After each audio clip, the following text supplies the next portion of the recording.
Baiklah, Assalamualaikum warahmatullahi wabarakatuh. Selamat siang, Warahmatullahi wabarakatuh. sehat untuk kita semua. Baiklah, pada kesempatan ini Ibu mengucapkan terima kasih kepada mahasiswa yang telah bergabung dalam perkuliahan kita hari ini mengenai kendali mutu laboratorium.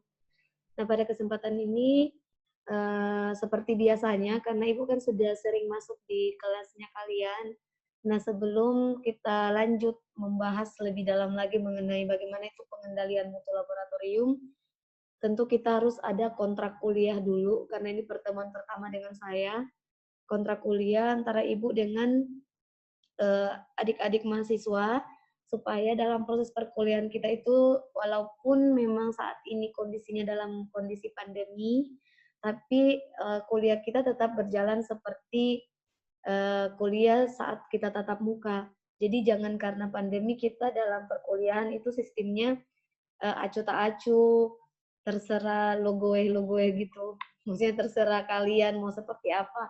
Tapi kita tetap harus memperhatikan etika-etika dalam proses pembelajaran.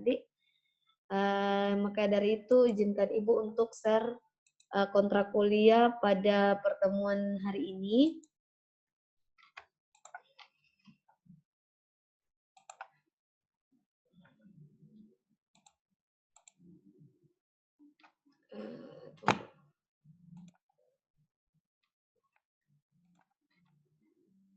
Sorry. Slide Ibu sudah kelihatan? Iya, Bu. Iya, Bu. Oke. Baik, jadi pada kesempatan ini Ibu akan sedikit memberikan penjelasan bagaimana sistem mekanisme proses belajar mengajar kita dalam mata kuliah kendali mutu laboratorium. Nah, di sini sebelumnya Ibu tetap memperkenalkan diri, walaupun mungkin kalian sudah tahu. Jadi terkadang dalam penulisan laporan ataupun tugas akhir karya tulis itu namanya Ibu selalu salah di sini. Fahmi, biasa ditulis Fahmi. Jadi Yaumil Fahmi namanya Ibu ya, Yaumil Fahmi, karena biasanya mahasiswa, adik-adik mahasiswa itu selalu keliru dalam penulisan nama saya.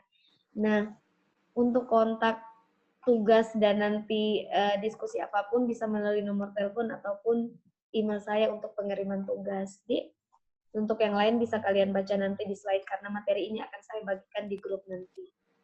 Oke, sebelum memulai perkuliahan kita sama-sama berdoa semoga apa yang kita laksanakan hari ini bisa bernilai ibadah di sisi Allah dan ilmu kita bisa bermanfaat untuk orang lain. Dan semoga walaupun kita dalam perkuliahan ini melalui pertemuan secara online atau daring, tapi saya berharap tetap kompetensi ilmu yang kalian peroleh tetap sesuai dengan yang kita tatap muka. Jadi semoga pandemi ini segera berlalu sehingga kita bisa bertemu kembali di kampus. Amin. Baiklah, untuk kontrak kuliah pertama yaitu mengenai kegiatan belajar mengajar.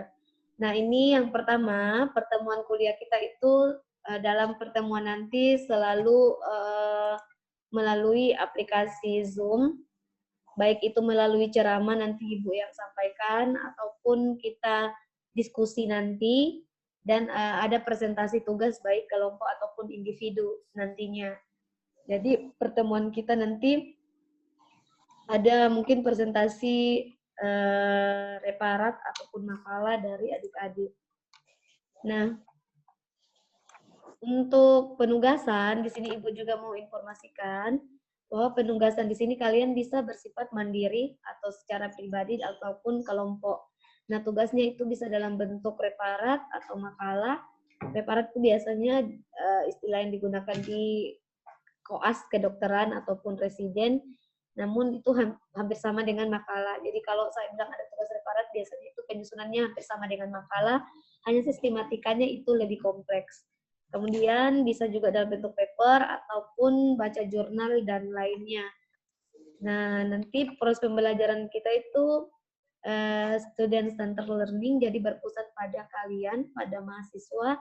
Saya di sini hanya sebagai fasilitator ataupun pengarah untuk mengarahkan proses kegiatan belajar mengajar nantinya. Nah, untuk substansi kajian materi yang harus kalian capai dalam mata kuliah kendali mutu laboratorium, itu yang pertama yang harus kalian dapat pertemuan awal yaitu mengenai dasar-dasar pengendalian mutu. Nanti di situ akan dibahas mengenai ruang lingkup pengendalian mutu mulai dari definisi, kemudian bagaimana mutu laboratorium klinik. Di pertemuan berikutnya, kalian akan mendapatkan informasi mengenai tahap-tahap pengendalian mutu, mulai dari pra-analitik, analitik, dan pasca analitik. Kemudian, di pertemuan berikutnya kalian akan mempelajari tentang strategi 5Q framework untuk tercapainya mutu pemeriksaan laboratorium. Nah, di sini 5Q framework itu yang diajarkan nanti mengenai strategi dan perencanaan manajemen mutu. Nah, hal ini itu bisa dicapai melalui Total Quality Management, namanya TQM. Nah, TQM itu ada 5, mulai dari Quality Laboratorium Proses, atau KLP, kalian juga akan dipelajari quality control atau QC, nanti akan dijelaskan juga tentang quality assessment atau QA, kemudian quality improvement, sama quality planning. Jadi nanti akan dibahas di pertemuan ini. Setelah itu kalian juga akan mendapatkan materi mengenai sumber-sumber kesalahan pada tahapan pra-analitik, analitik, dan pasca analitik, terutama pada sumber kesalahan teknik dan non-teknik. Setelah itu kita akan membahas tentang uji kualitas bahan laboratorium, mulai dari bagaimana kita melakukan uji kualitas reagen, bagaimana menguji bahan standar, dan lain-lain. Quality control lah. Kemudian kita membahas tentang kalibrasi alat dan instrumen lain di laboratorium. Kita juga membahas tentang validitas pemeriksaan, mulai dari akurasi, presisi, sensitivitas, dan spesifitas diagnostik. Dan terakhir itu kita membahas tentang pemantapan mutu internal dan pemantapan mutu eksternal. Jadi sub kajian pokok pada mata kuliah ini kurang lebih ini poin penting yang akan kita bahas dan yang akan kalian capai dalam pertemuan di mata kuliah kendali mutu laboratorium. Nah, mohon maaf loading. Nah, untuk penilaian ini Ibu harus informasikan supaya kita transparan dalam perkuliahan kita. Untuk penilaian, Ibu menilai 40% dari kehadiran, kemudian 15% dari penugasan, kemudian 20% dari UTS, dan 25% dari ujian akhir semester. Kenapa kehadiran itu Ibu ambil nilai poin penting sebesar 40%? Karena kita tahu bahwa kalau kalian hadir, berarti kalian ada keinginan untuk belajar. Cukup kalian hadir terus, itu kalian sudah dapat nilai C. Tambah kalian mengumpul tugas, kalau kita rata-rata kan kalian sudah dapat nilai D. Jadi, untuk UTS sama UAS, itu menunjang untuk kalian bisa dapat nilai A. Jadi cukup hadir sama kumpul tugas saja, kalian sudah dapat nilai B. Nah, kenapa UTS sama UAS hanya sebagai penunjang? Karena ini untuk saat ini Ibu tidak bisa mengontrol. Karena kalian ujian dari rumah, bisa saja, mohon maaf, tanpa Ibu kontrol, kalian bisa misalnya melihat teks dan lain sebagainya, zaman sekarang bisa. Namun untuk kehadiran dan penugasan, itu Ibu hargai sangat penting dalam sistem pembelajaran daring ini, karena kalau kalian kumpul tugas, setidaknya kalian sudah ada upaya untuk memenuhi kewajiban kalian sebagai mahasiswa. Yang penting kalian sudah hadir saja pada UTS dan UAS, kalian mungkin sudah bisa mendapatkan nilai B, insya Allah. Nah, untuk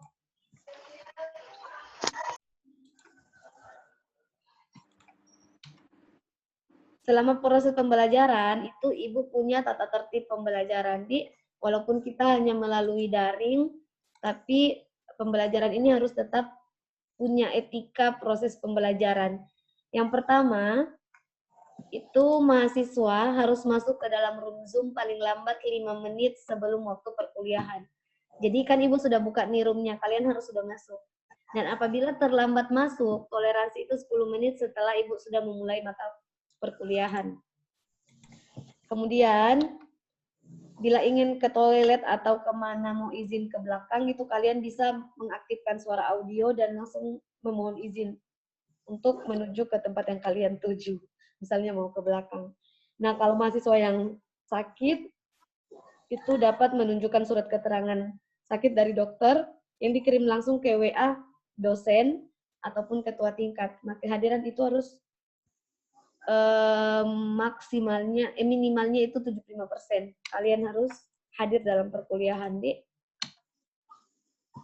Kemudian selama perkuliahan harus berpenampilan sopan, tidak mengoperasikan handphone atau melakukan aktivitas lain selama mata kuliah berlangsung. Dan yang paling penting adalah kamera video. Pada platform Anda, baik itu HP ataupun laptop, harus diaktifkan. Suara audio di-mute kecuali ingin bertanya. Jadi yang tidak mengaktifkan video pada saat perkuliahan itu saya anggap tidak hadir. Karena walaupun dia ada dan dia tidak aktif videonya, itu bisa saja sama kayak, jadi sistem pembelajaran daring dengan yang hadir itu, kalau yang hadir kan kita lihat langsung orangnya. Kalau daring, kalau dia tidak mengaktifkan video, kenapa saya anggap itu tidak hadir? Karena bisa jadi melakukan aktivitas lain, tapi dia masuk login di dalam Zoom. Namun dia tidak memperhatikan perkuliahan. Itu kan sama saja dengan tidak hadir. Hanya dia masuk, tapi tidak mengaktifkan kameranya. Nah, proses pembelajaran ini kan terekam, saya rekam. Jadi, walaupun dia mengisi absen dan saya lihat tidak aktif kameranya, saya akan tulis dia tidak mengikuti perkuliahan. Karena pengalaman saya selama ini, kalau kita ikut webinar, cukup masuk saja, jangan aktifkan video, kita beraktivitas, tidak ada yang didengar. Nah, mau saya sebagai dosen di sini dan adik-adik juga, supaya walaupun kita perkuliahannya sistemnya melalui online, tapi materi yang disampaikan itu bisa terlaksana semuanya dengan baik. Kemudian tidak ada ujian susulan atau perbaikan selama UAS dan UTS. Kemudian waktu kumpul tugas hanya toleransi sehari setelah tanggal ditentukan, dan beberapa pertemuan bisa menggunakan bahasa Inggris dalam pemaparan tugas dan diskusi. Nah, dan yang terakhir, semua proses pembelajaran ini akan Ibu kirim linknya, link YouTube-nya, supaya kalian bisa kembali menonton, atau ada yang kalian kurang paham, kalian bisa kembali lihat di link YouTube proses pembelajaran kita ini. Akan Ibu rekam dan akan Ibu upload di YouTube Ibu. Oke, ini mungkin tata tertib kita pada hari ini. Sebelum saya mulai pembelajaran, apa adik-adik sudah sepakat dengan kontrak kuliah kita, atau ada yang masih ingin bertanya sesuai dengan kontrak kuliah yang kita tetapkan ini? Ada yang bertanya atau Ibu sudah fixkan? Kalau deal, kita mulai. Kalau belum deal ya kita bahas apa yang kendalanya. Oke, sudah sepakat semuanya dengan kontrak kuliah?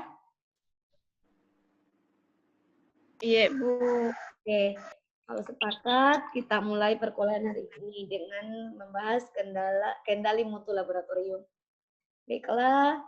Nah, sebelum kita membahas bagaimana sih pengendalian mutu dalam suatu laboratorium, tentunya kita tahu bahwa pemeriksaan laboratorium yang ada di rumah sakit ataupun di laboratorium klinik itu dalam aktivitasnya selalu melakukan pemeriksaan berbagai macam jenis atau parameter pemeriksaan yang ada.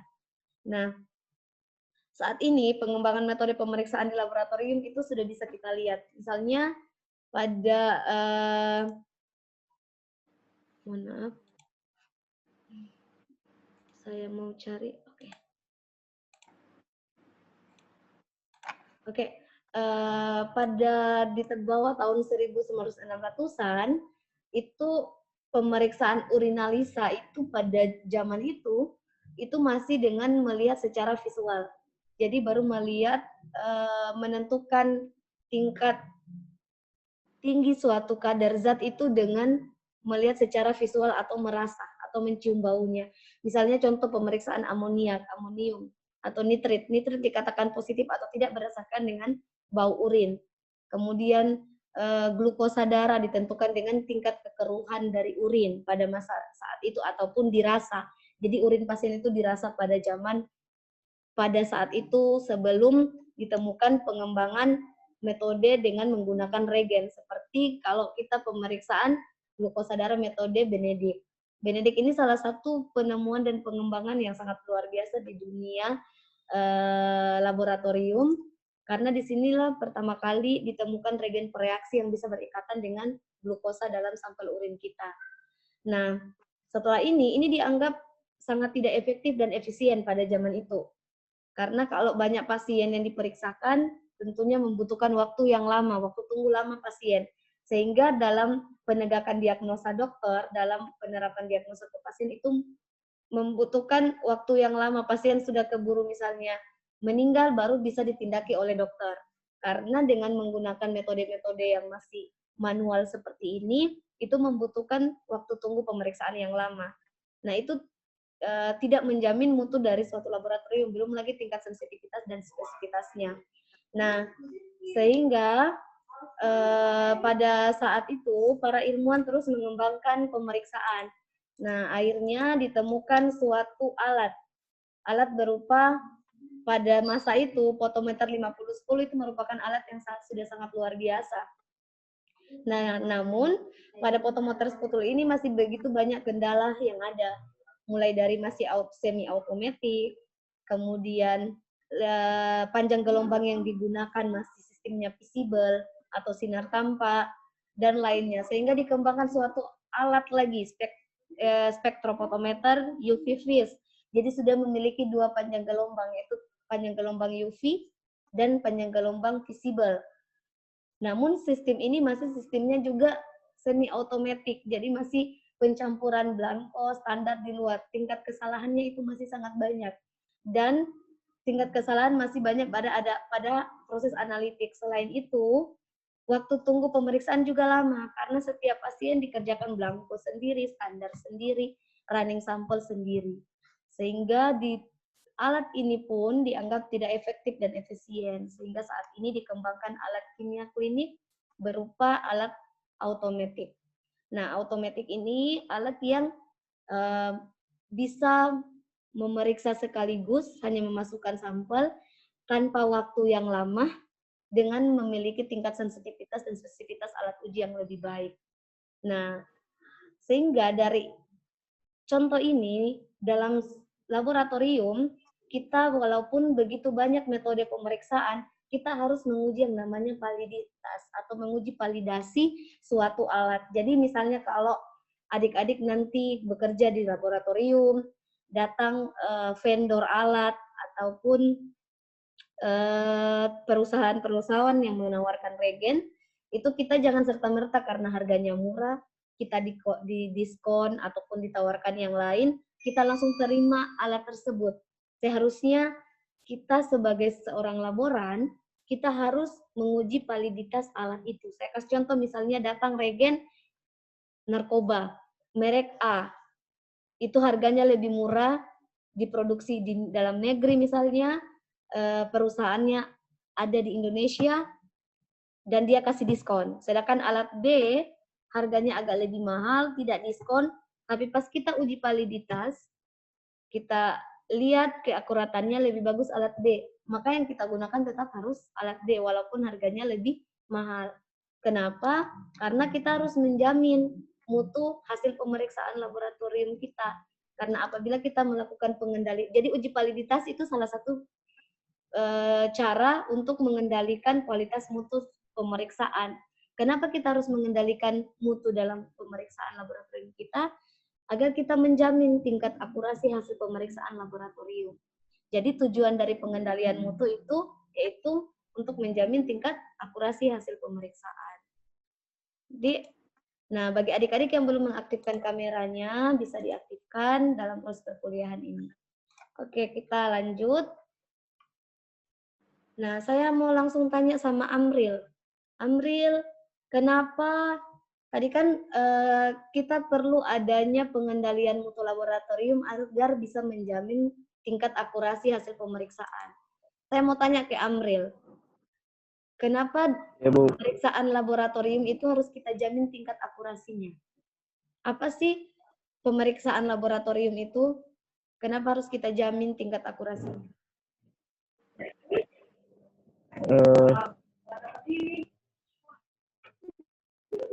Aduh, udah terlalu tadi, udah terlalu jelas suara tuh jadi.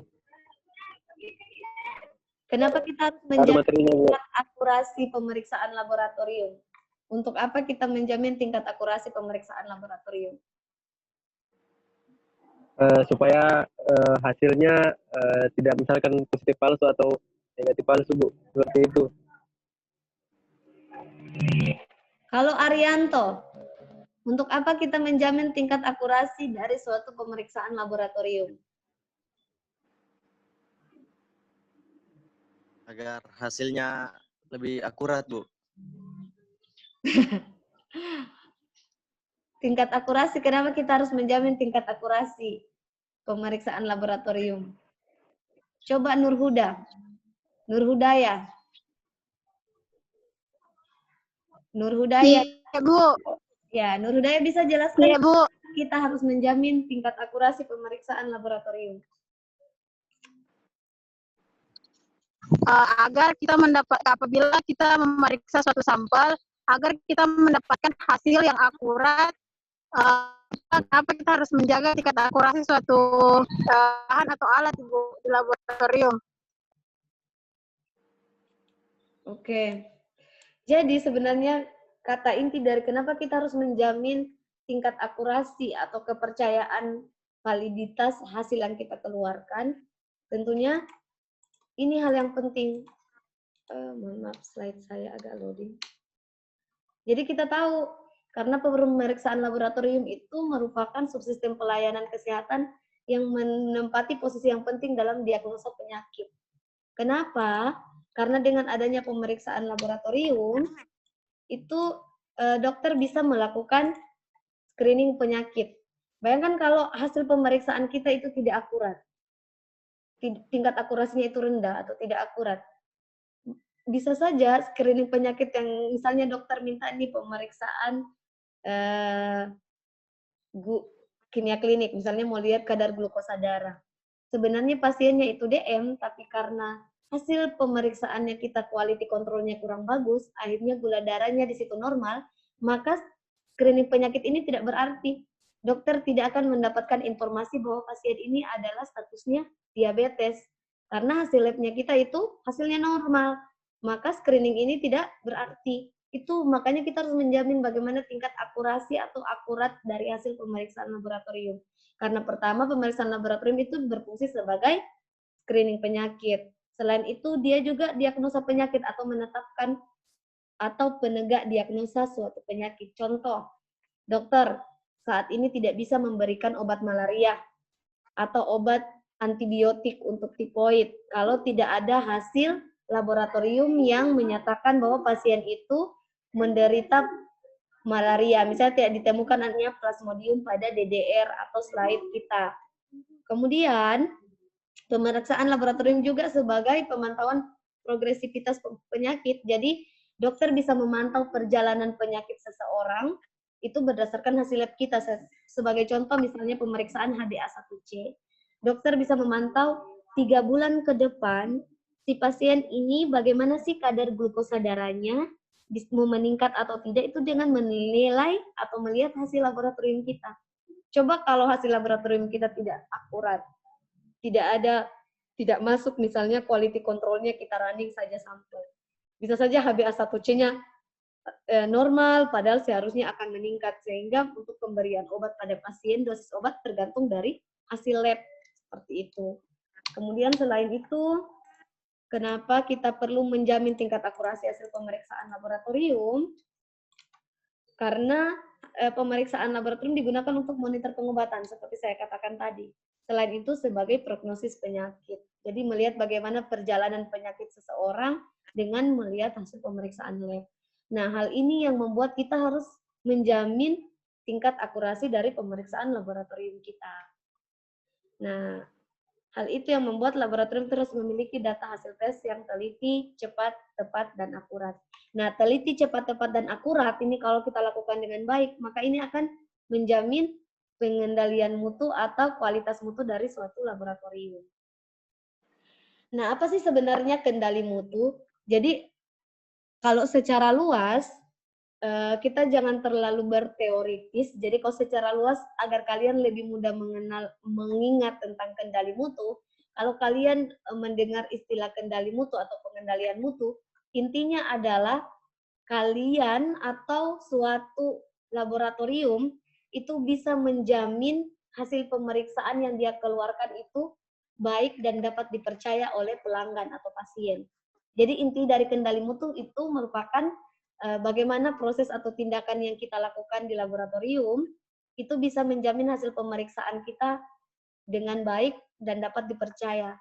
Jadi dalam artian hasil yang kita keluarkan itu memiliki tingkat validitas yang baik. Nah, kalau berbicara tentang kendali mutu atau pengendalian mutu, yang paling penting adalah dikatakan suatu laboratorium itu mutunya tercapai apabila pelanggannya puas. Jadi kalau pelanggan atau pasiennya puas terhadap pelayanan laboratorium, maka itu dikatakan bahwa pengendalian mutu dari suatu laboratorium itu tercapai. Jadi kalau kita berbicara tentang pengendalian mutu, inti dari pengendalian mutu adalah kepuasan pelanggan. Jadi pelanggan puas, maka mutu laboratorium tercapai. Itu yang harus kalian ingat. Nah, untuk mencapai kepuasan pelanggan itu, maka kita harus meminimalisir kesalahan yang ditimbulkan dari setiap kegiatan yang dilakukan di laboratorium.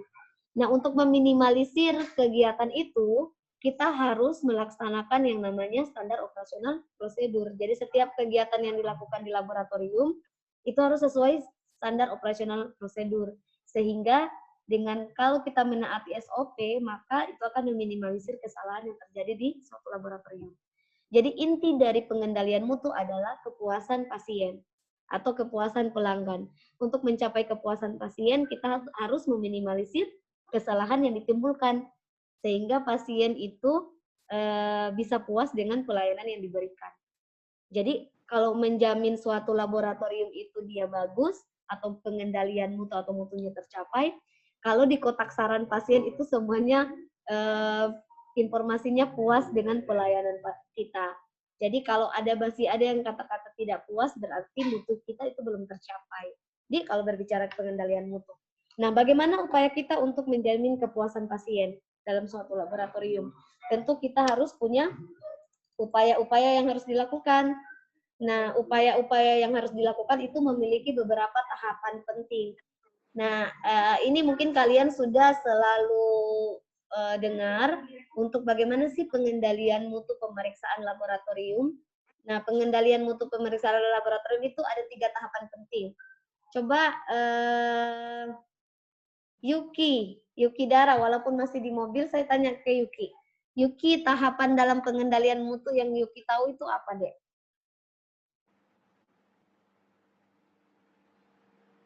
Yuki, untuk pengendalian mutu pemeriksaan laboratorium kan punya tahapan-tahapan. Nah, tahapan yang Yuki tahu tentang pengendalian mutu laboratorium itu apa, Dek?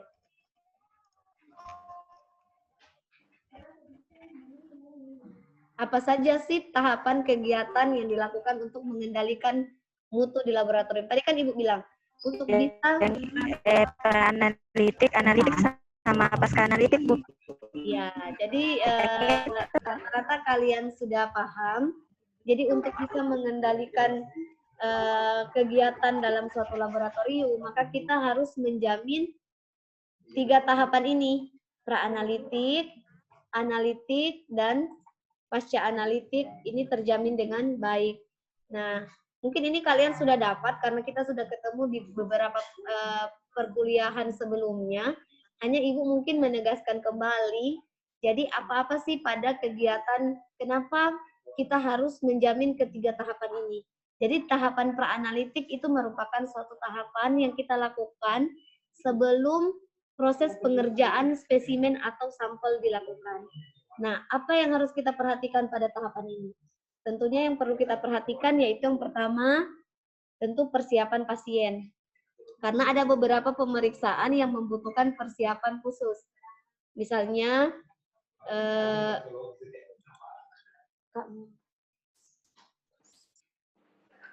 mohon maaf karena ada tadi diskusi sedikit. Jadi persiapan yang harus dilakukan pertama biasanya kalau kita melakukan pemeriksaan laboratorium itu biasanya ada persiapan pasien. Misalnya kayak pemeriksaan puasa, gula darah puasa, kemudian pemeriksaan 2 jam PP. Seorang administrasi laboratorium harus mengetahui pemeriksaan apa saja yang membutuhkan puasa. Karena kalau dia tidak puasa sangat mempengaruhi hasil pemeriksaan. Jadi yang pertama itu pada proses praanalitik, selain kalian harus mengedukasi, mencocokkan identitas pasien dan lain sebagainya, itu mungkin akan kita bahas di pertemuan berikutnya. Namun yang paling utama itu adalah persiapan pasien. Persiapan pasien ini sudah masuk di dalamnya itu kita mencocokkan identitas pasien, kemudian menganamnesis pasien dengan kondisi keadaannya. Misalnya mau periksa urin rutin. Kalau mau periksa urin rutin, tanya dulu apa pasien. Kalau wanita ada menstruasi dan lain-lain, karena itu sangat mempengaruhi hasil pemeriksaan urin rutin nantinya. Seperti itu. Setelah itu yang paling penting kedua adalah pemberian identitas pasien. Nah itu jangan sampai mencegah tertukar hasil pemeriksaan. Kemudian bagaimana proses pengambilan dan penampungan spesimen. Ini sangat penting, kenapa? Karena dalam proses pengambilan dan penampungan spesimen, itu bisa terjadi kontaminasi proses flebotomi. Saya contohkan, seorang flebotomis atau ATLM yang melakukan sampling, kita ambil contoh pengambilan darah. Itu dia harus tahu bagaimana urutan-urutan tabung dalam pemeriksaan. Kenapa? Dan dia harus pahami antikoagulan apa yang digunakan untuk setiap pemeriksaan. Makanya seorang petugas TLM yang melakukan proses flebotomi diharuskan kalau dia bekerja mempunyai sertifikat kompetensi mengikuti uji kompetensi untuk flebotomi. Jadi telah mengikuti pelatihan flebotomi. Sehingga menjamin bahwa ATLM ini punya kompetensi untuk proses pengambilan darah. Karena kalau dalam pengambilan darah kita salah penampungan, salah antikoagulan, salah dalam proses pencampuran atau homogenisasi, maka sangat mempengaruhi hasil-hasil pemeriksaan. Bisa saja ada bekuan dan lain-lain. Sampel bisa lisis dan lain-lain. Makanya dalam pengambilan dan penampungan spesimen itu harus petugas flebotomi itu harus mengikuti pelatihan. Seperti itu. Kemudian bagaimana cara kita menangani spesimen? Penanganan spesimennya seperti apa? Kalau pas spesimen yang dikirim, bagaimana caranya kita packing? Pas spesimen yang dilakukan penundaan pemeriksaan, itu apa kita harus simpan di suhu seperti apa? Apa ditambahkan regen apa untuk menjaga kualitas dari spesimen kita? Seperti itu. Jadi dalam praanalitik tahapan-tahapan itu. Ini baru overview saja pada hari ini. Nanti pertemuan berikutnya kita akan bahas per sub-sub materi ini untuk praanalitik khusus 1 hari pertemuan. Yang ini kita baru overview saja untuk gambaran umum saja dulu untuk pertemuan hari ini. Kemudian untuk tahap analitik, yang pertama adalah proses pemeriksaan spesimen tentunya. Di dalam tahap analitik ini adalah suatu kegiatan di mana kita melakukan pemeriksaan terhadap spesimen yang akan kita identifikasi. Nah, tahapan pertama tentunya pemeriksaan spesimen. Dan yang kedua, pemeriksa atau ATLM-nya itu harus punya kompetensi. Jadi, makanya sekarang itu tenaga ATLM itu harus terkredensial di satu bidang. Jadi dia harus punya kompetensi pakar di bidang hematologi, terkredensial pakar di bidang kimia klinik, di bidang imunoserologi. Kenapa? Karena semakin dia punya kompetensi di bidang itu, maka dia akan semakin menjamin akurasi hasil yang dia keluarkan, karena dia sudah menguasai bidang itu. Seperti itu. Kemudian yang kedua, alat yang kita gunakan itu dengan regen upayakan sudah terkalibrasi dan teruji kualitasnya dengan melakukan quality control. Sehingga hasil yang dikeluarkan itu memiliki tingkat ketelitian dan ketepatan yang baik. Sedangkan untuk pasca analitik,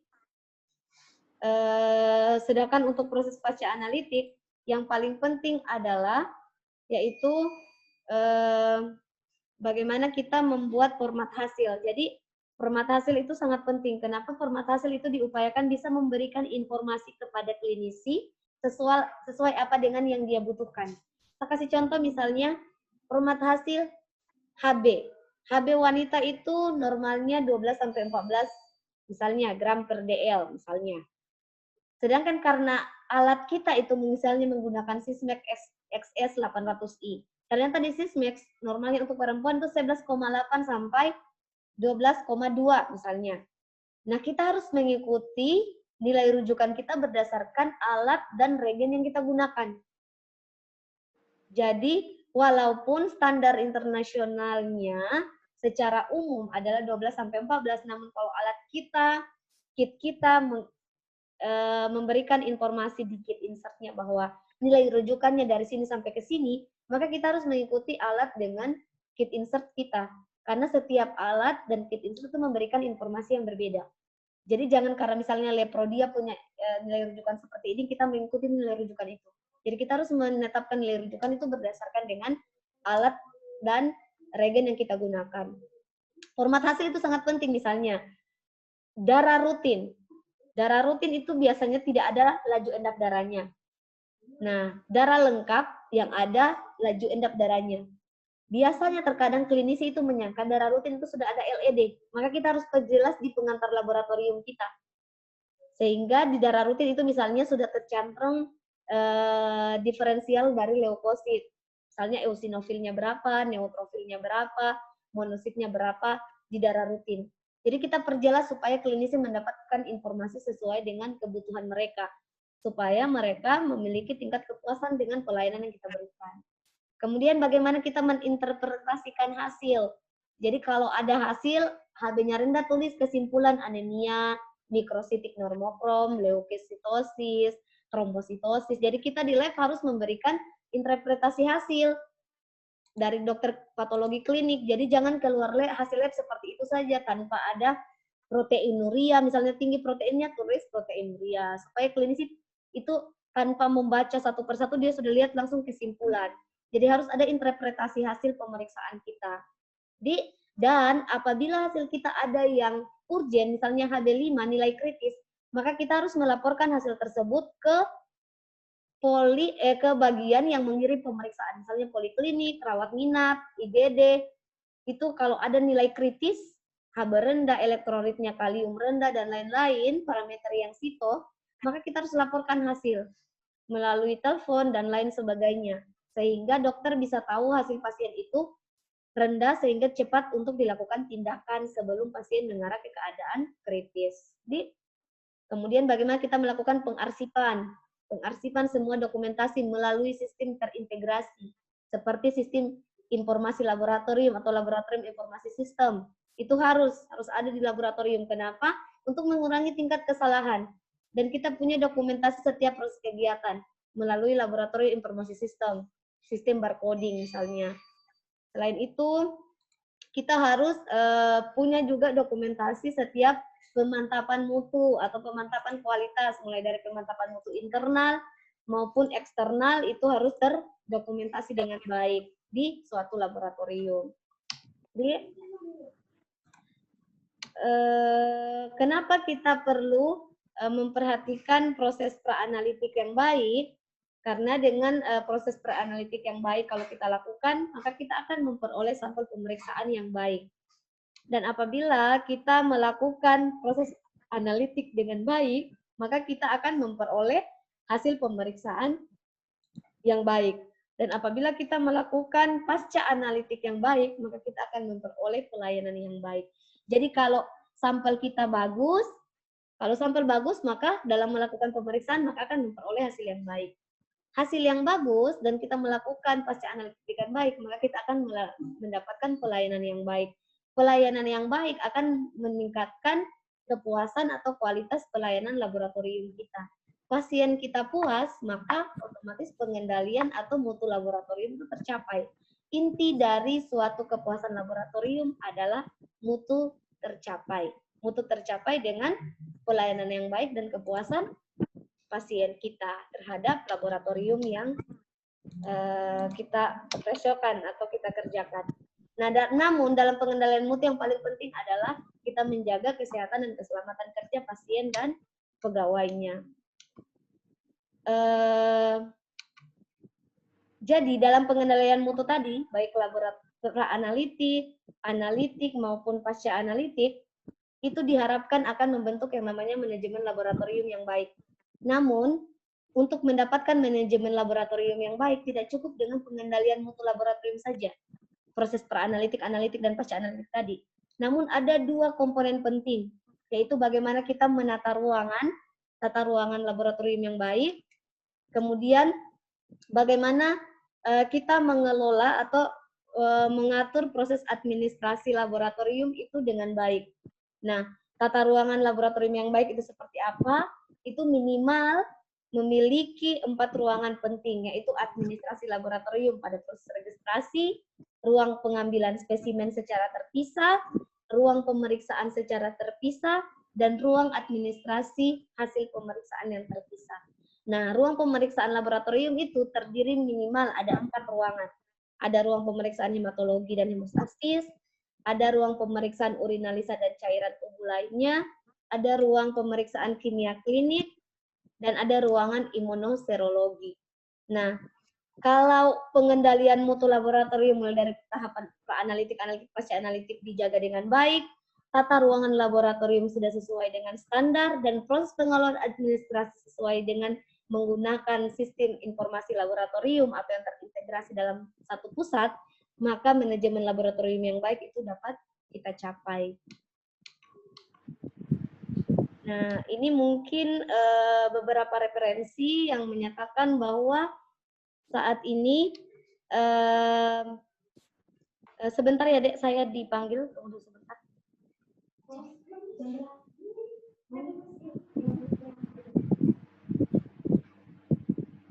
Oke, jadi ini sekedar informasi bahwa pada sebelum ditemukannya sistem informasi laboratorium atau SIL, SILS, kesalahan proses pemeriksaan laboratorium itu paling banyak pada proses analitik, yang berkontribusi banyak pada proses analitik. Nah, namun saat ini, karena sistem laboratorium sudah terintegrasi menggunakan satu pusat, terpusat pada barcoding, maka proses analitik itu sudah sangat minim. Yang banyak justru pada proses pra-analitik. Sekitar 61% kontribusi kesalahannya dari total kesalahan proses pemeriksaan. Sedangkan analitik tinggal 25% dan pasca analitik 14%. Maka dari itu, kenapa pada proses pra-analitik itu masih memberikan sumbangsi total kontribusi kesalahan besar, karena rata-rata proses pra-analitik yang masih dilakukan secara manual atau sangat diperankan oleh TLM-nya seperti itu. Sedangkan proses analitik saat ini sudah menggunakan alat automatik yang memiliki tingkat akurasi yang sudah lebih baik, sehingga proses analitik itu sudah sangat berkurang. Nah, saya lanjut, mungkin sampai di dena laboratorium saja pada hari ini, karena saya dipanggil ke atas dulu, nanti kita lanjut.